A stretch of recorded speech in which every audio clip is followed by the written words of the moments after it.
সোমবার ভুল করেও এই 10টি কাজ করবেন না। 1, সোমবার চিনি খাওয়া উচিত নয়।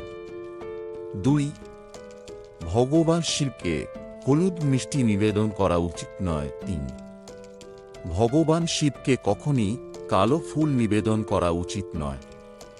4, এই দিনে সাদা কাপড় বা দুধ দান করা থেকে বিরত থাকা উচিত। 5, সোমবার উত্তর, পূর্ব এবং দক্ষিণ পূর্ব দিকে ভ্রমণ করা থেকে এড়িয়ে চলুন। বিশেষ করে পূর্ব দিকে ভ্রমণ এড়িয়ে চলা উচিত। 6, এই দিনে আপনার মায়ের সাথে কোনো বিষয়ে তর্ক করা এড়িয়ে চলুন। 7, বেগুন, কাঁঠাল, সরিষার শাক, কালো জিরে, উড়দ ডাল খাওয়া এড়িয়ে চলুন। 8, সোমবার নীল এবং বেগুনি রঙের পোশাক পরা উচিত নয়।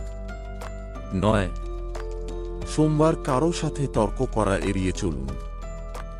10, রাতে একটি পাত্রে জল ভরে বালিশে রাখুন এবং সকালে অশ্বত্থ গাছে রাখুন। আপনার সমস্ত ঝামেলা দূর হয়ে যাবে। বন্ধুরা, ভিডিওটি ভালো লাগলে আমাদের চ্যানেলটি সাবস্ক্রাইব করুন, লাইক করুন। ধন্যবাদ। আপনার দিনটি শুভ হোক।